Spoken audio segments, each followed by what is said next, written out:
My name is Emily, and I'm from AutoNiche. AutoNiche is my own company. I run a repair shop out in Markham.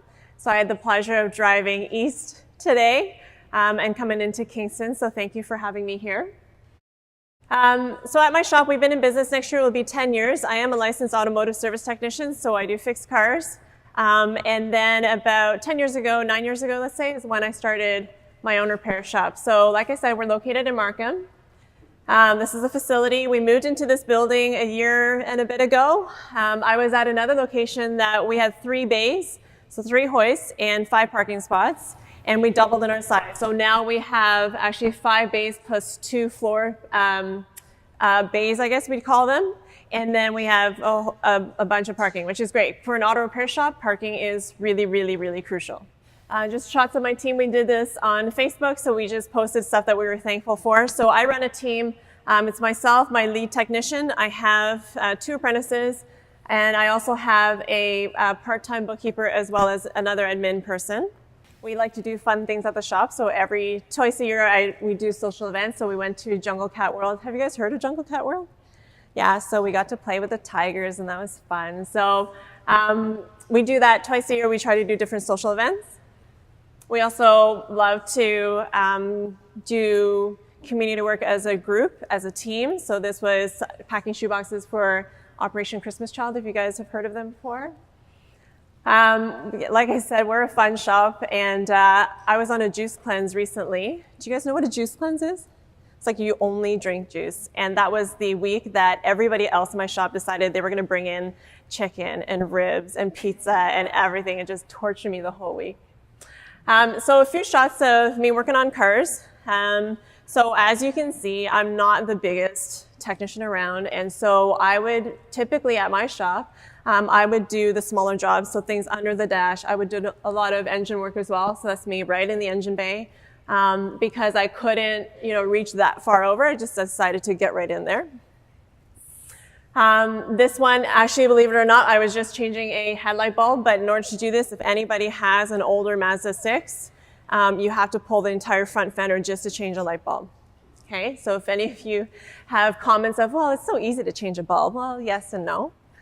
And then I'm also a certified child car seat technician, and so we do that at the shop as well, and us installing child car seat, we get right in there. By the time I'm done with it, when I shake that child car seat, the whole car's moving. That's how tight we get it in. So at my shop, again, like I said, we play to each other's strengths. So because I'm not the biggest one around, usually I'll get the dash jobs, the engine jobs, and that's playing to my strength. That's not to say that the guys couldn't do it, but they'd probably be doing a lot more stretches than me by the end of that job, right? And then on the other hand, some of the guys, they'll take the bigger jobs. So it's not to say that I couldn't do it, but same thing, we're playing to our strengths. How many of you guys play sports? Okay, so if you play sports, you know that you have your own strengths, right? Whether you're a defender or if you're on the offensive side or you're the goalie. It's not to say that you can't play the other positions, but we are naturally geared towards certain things. And so being part of a good team means that we play to each other's strengths. So a little bit about my journey. I graduated high school in Toronto, in North York, and at the time I wanted to pursue a degree at the University of Waterloo in psychology and business. I graduated with that degree. I then went on to become a psychometrist for a couple of years. How many of you guys have heard of a psychiatrist or a psychologist? Okay, so a psychometrist is somebody who does all of the psych testing. So I would have one patient with me, 5 hours at a time. I'd probably give them 10 or so tests. How many of you guys have taken those survey questions? Like, what do you like to do? Right? Okay. So by the end of 5 hours, I would be testing them on their pain, on their depression, on their intelligence, aptitude, and I would run all the data and then give the report over to the psychologist, and then we would make recommendations. So that's what I did for a couple of years. After that, I missed the business side of things, so I moved into human resources, and human resources are the people responsible for hiring, firing, payroll compensation, training and development. So I moved into that. And then at that time, I then moved to my father's business, and I became a project manager for him. Now, he has an auto parts wholesale business. So he actually sells to the people that I now buy from. And at the time, I knew the product. So we were selling brake rotors. And I knew the product, I knew how to make it, I knew how to package it, I knew how to ship it, I knew how long it took to come from overseas, but I didn't actually know the technical aspect of the part. When I was on maternity leave with my second one, so that would be the little guy there, I decided I was going to go to trade school to Centennial College for a pre-apprenticeship program and do level 1 of the trade. And at the time, I had just thought, you know what, I want to learn a little bit more about my car. And I figured, you know, taking my car in for service, I'll know a little bit more there. I figured if I knew a bit more about the industry too, that would help me in my job with my father's company. So then I did that. I went through level 1. Now, at the time, my oldest was about 2.5. My youngest was 3 months old. And I will always say this, I'm one of the few females that come out of that program because there aren't really that many girls in it yet. But I'll probably be one of the very few lactating women coming out because at the time, my youngest is 3 months old. So I would wake him up at 5 o'clock in the morning. I would nurse him. I would go to trade school. In between shop classes, I would go to the other side of Centennial, pump milk, store milk in the fridge, and then I would go back to shop class, and I would do this for however many months trade school was. And it taught me a lot about sacrifice and commitment. And I get asked a lot about, you know, balancing career and family and all that. And what I would say to you guys is, if that's something that you want, it can be done. You just need to be prepared for sacrifices and be prepared to commit. So after I finished level 1, I had to decide if I was going to go back to my father's company. Around that time, I became a Christian, and I really felt like God was calling me to open up a shop. And so I decided, you know what? If I'm going to be a mechanic, I'll fix cars. If I'm going to be a parent, I'll discipline my kids and teach them. If I'm going to be a student, hopefully I'll do some studying, right? So if I'm a Christian, I will follow my faith. And so I decided to do that. So I had level 1 under my belt. I was coming out of mat leave. And I had the conversation with my dad. Hey, Dad, I'm not coming back to work for you. I'm going to go learn how to fix cars. I'm going to go and open up a repair shop. And by the way, my cousin was working for him at the time. By the way, she's coming with me, and she's going to be my service advisor. So that was in one conversation. You'll have to ask him how he really felt about the whole thing. But needless to say, after that point, we moved forward. And so now, like I said, next year we'll be 10 years in. So I ended up opening up the shop, building the business. I went back to trade school while I was running the business, did level 2, 3, and then challenged the exam, got my CFQ, continued on in the trade. And by 2015, we started hiring apprentices. And now most of my job is running the business. It is managing employees, the operational stuff. Every now and again, if they need me back on the floor, I will go back on. But truthfully, most of my day is now operational.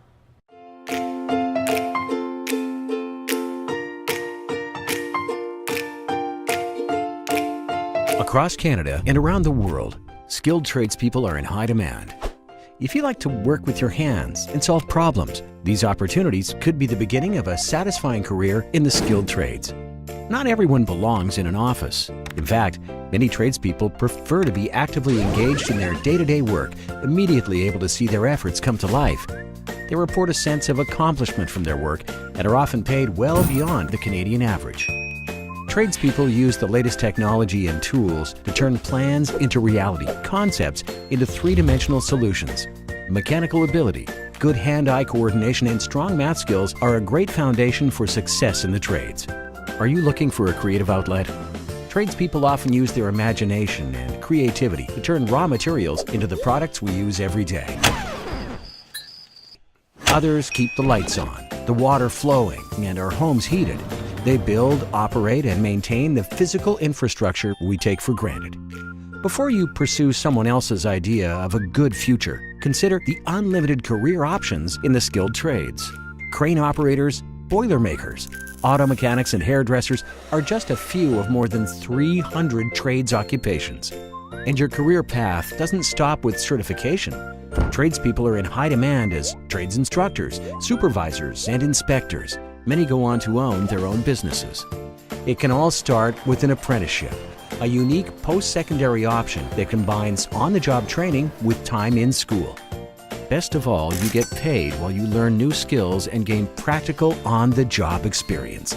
The future belongs to those who build it. Want to get started? The Canadian Apprenticeship Forum invites you to learn more at careersintrades.ca. Okay. So why I like being a technician. One is that I get an immediate response. So fixing a car, if somebody comes in with a car running rough, I can pretty much do my diagnosis, replace parts, and within that day, find out if what I did made a difference. If you're that kind of person who likes that immediate gratification or response, then skilled trades might be for you. Whereas when I was in HR, we would design a program, roll out a program, maybe take about 6 months or so to measure it, come back, make some tweaks, roll it back out again. And so it was a longer response time for me to gauge if what I did made a difference. The other reason why I like being a technician is because I now have a choice, right? So let's say I'm driving and I get a flat tire, and I know how to change the spare tire, right? But if I know how to change it, I also have the option of calling for roadside assistance. For example, if I'm headed to the wedding and I'm all decked out and I just don't want to get dirty for whatever reason, I have the choice to call roadside too, right? But if I didn't know how to change the spare tire, what would my choice be? Yeah, to call somebody, right? So knowing how to do it myself gives me that flexibility in the choice. It's not to say that I'll take up the choice to change it every time, but I have the choice available to me. The other thing that I like is that our trade is Red Seal, which means that I can go anywhere in Canada and my designation is recognized. How many of you guys are thinking you might want to do some traveling after school or in your career? Okay.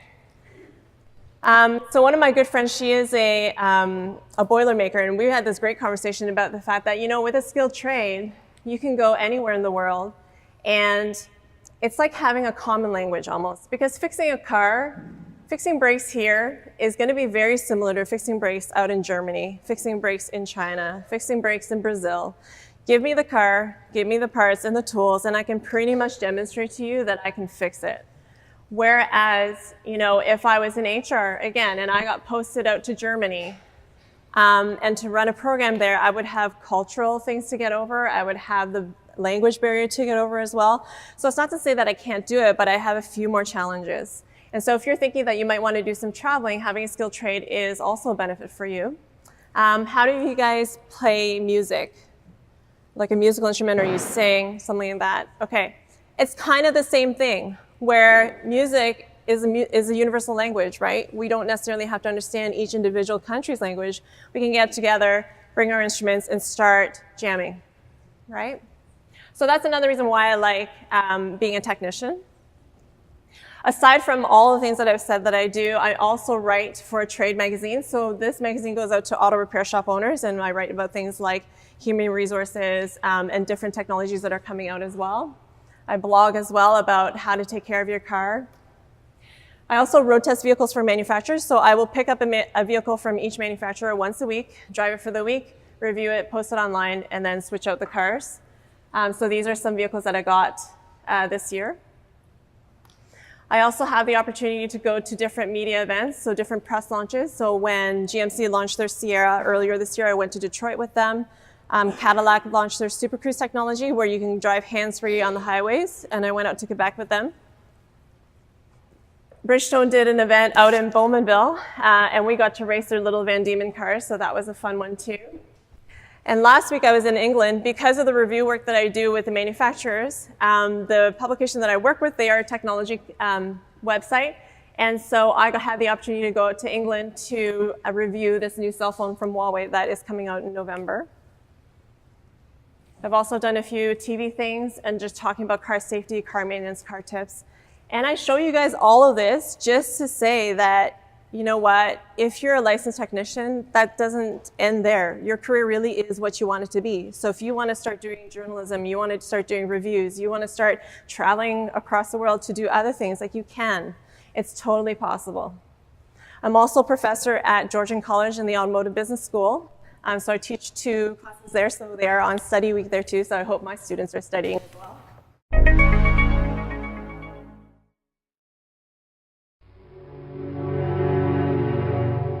Here's to the crazy ones, the misfits, the rebels, the troublemakers, the round pegs in the square holes, the ones who see things differently. They're not fond of rules, and they have no respect for the status quo. You can quote them, disagree with them, glorify or vilify them, About the only thing you can't do is ignore them. Because they change things. They push the human race forward. And while some may see them as the crazy ones, we see genius. Because the people who are crazy enough to think they can change the world are the ones who do.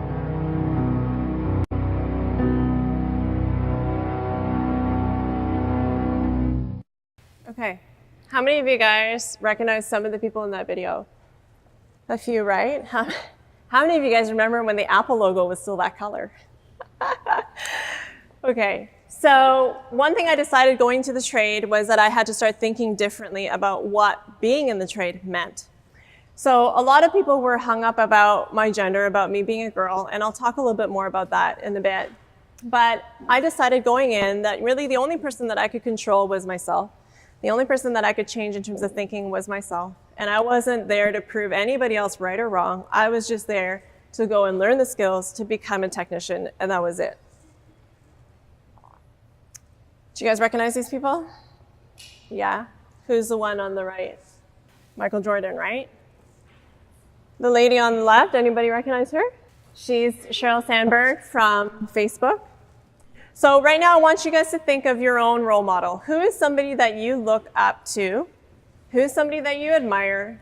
Maybe you know them, maybe you don't. Maybe they're a celebrity, maybe they're a family member, maybe they're a friend. If you have somebody in your mind, can you put your hand up just so I can gauge how many of you guys are?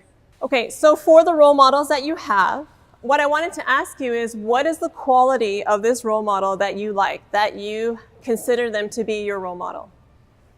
If you can just shout it out. So I heard determination, courage, caring, funny. Let's try it for two more. So smart, compassionate, and innovative. So here's the thing. I've asked this question many, many times over. And not once do I ever get the response that, oh, they're a guy or they're a girl. Every single time I ask, it's because of all of these qualities. So would you agree with me that whether you're a male or female, you could have these qualities and you can work towards these qualities? Whether or not you're a licensed technician or you're a doctor, a lawyer, or you're a millwright, you can have these qualities, right? So this is what we're after. It's not about gender. It is about your qualities. You know, people say it's all about who you know. Have you heard this? It's about who you know. And I just want to suggest to you that yes, it is who you know, but it's also about what people know of you when it comes to your career. So for me, I really do try to impress upon students that gender isn't an issue until you make it an issue.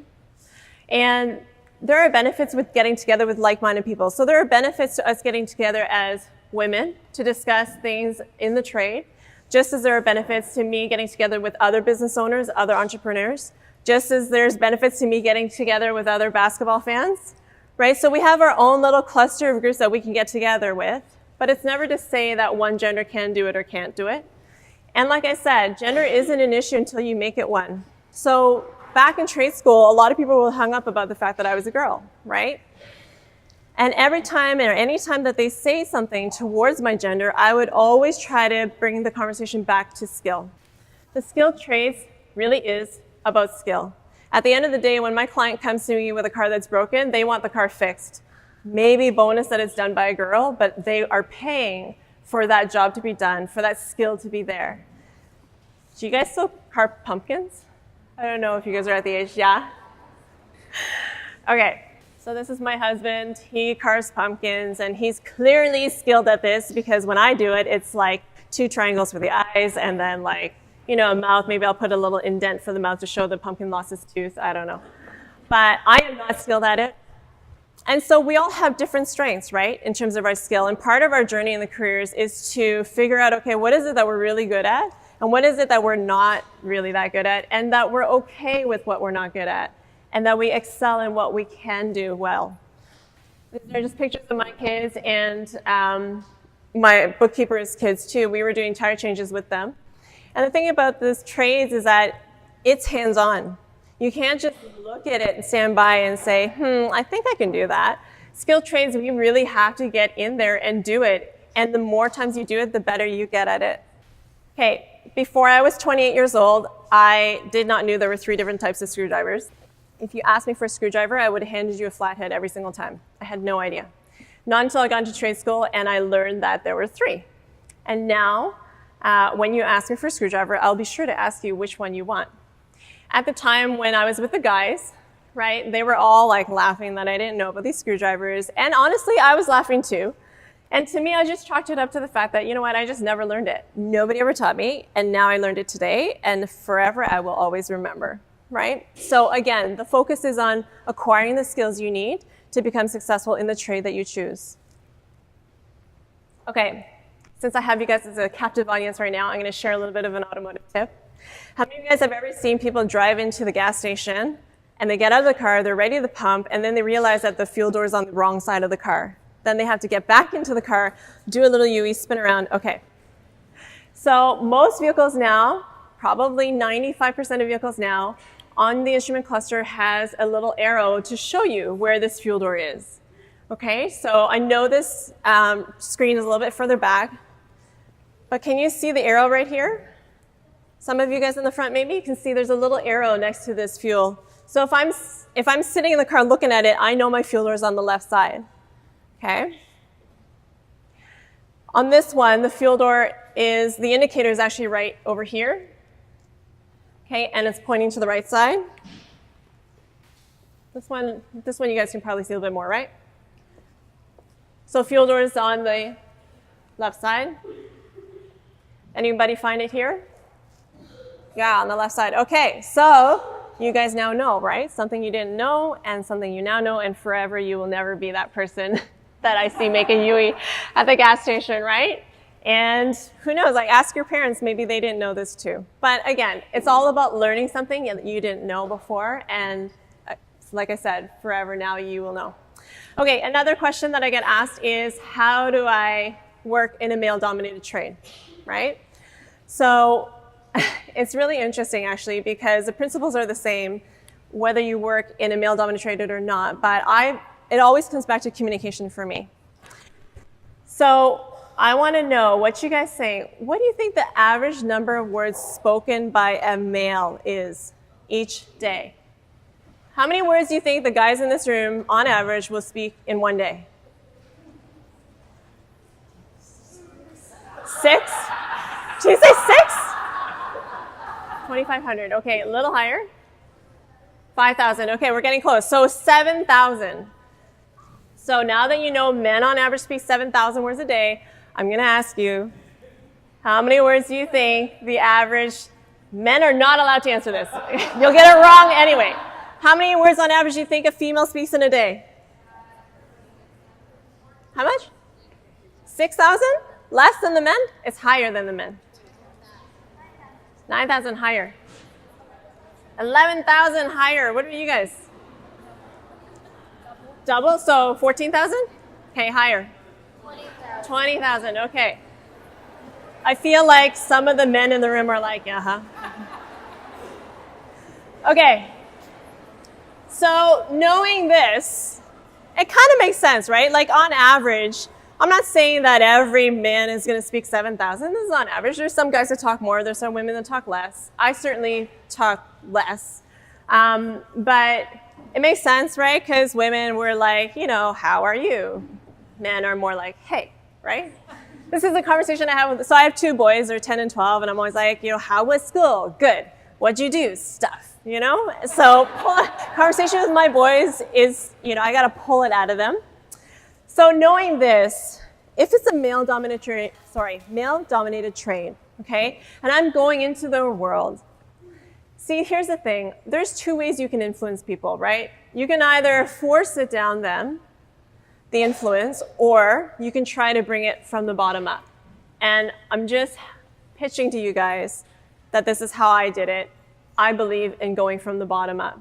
So I knew walking into their world that they're going to talk 1/3 less than me, right? That they were going to be more task-oriented, generally speaking. We're in the trades, right? So I really did put a conscious effort to tailor my communication to them. And once they realized that I was there for the same reason that they were, that I wasn't going to be using my gender as an excuse, that I was there to work and learn and get the skills that I needed, I ended up doing very well in trade school. I was one of 40 students.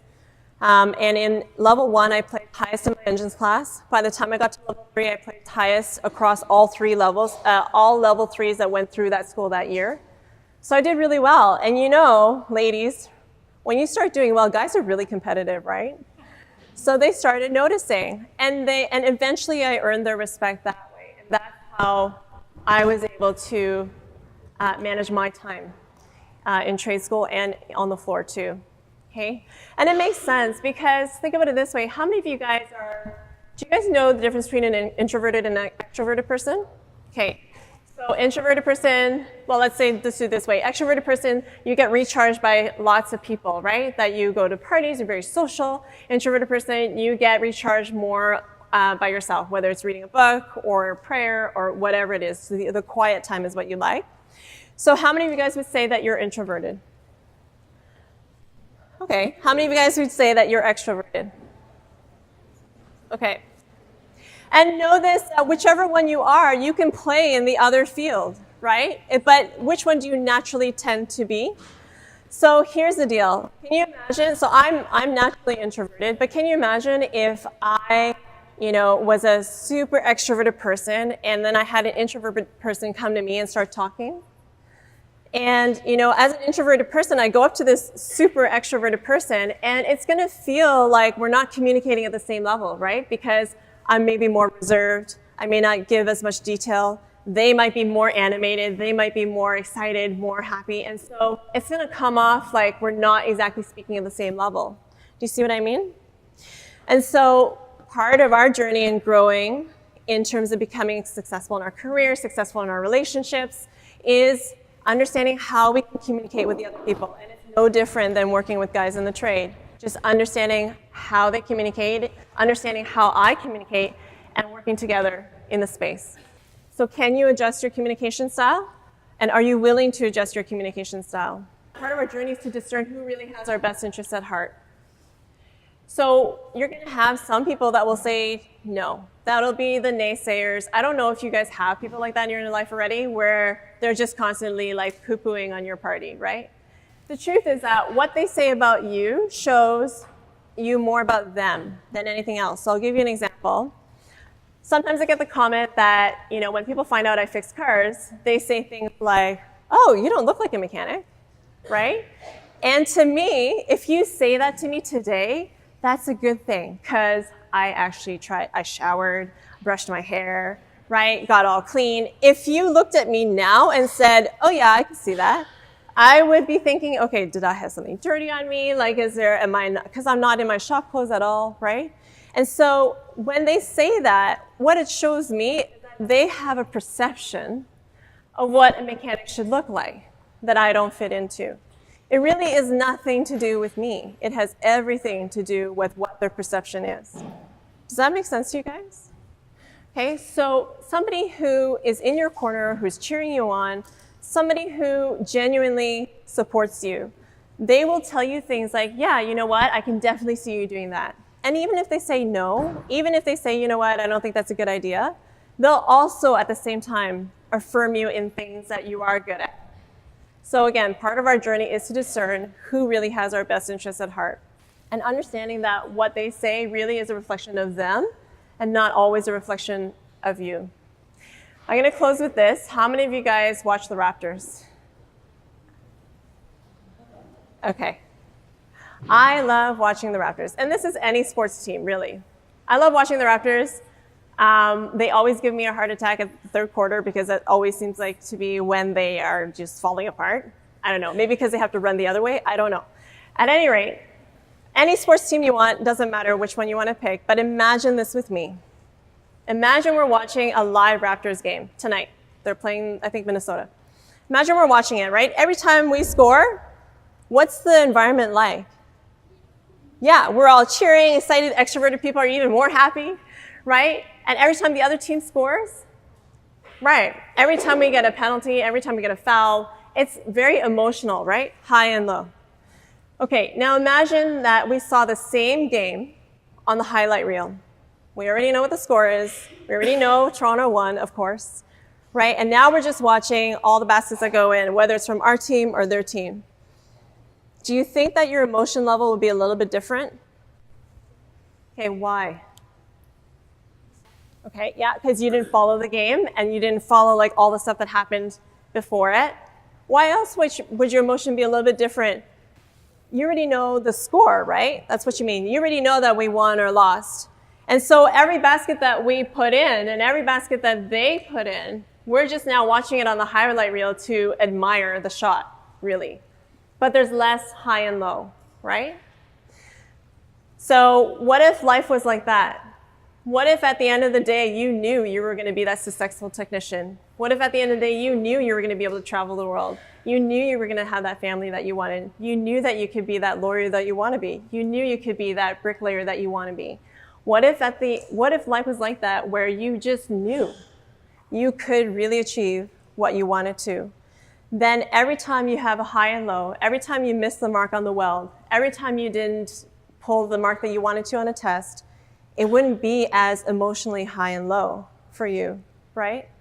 So part of our life journey is getting people in our corner who can see us to the very end, who can say, you know what? Yeah, you can do it. Absolutely. There's no reason why you can't. So I hope that my talk gave you guys a little bit more points to consider in terms of coming into the skilled trades. And I really do appreciate spending this time with you. And I hope you have a really good day today exploring. So thank you.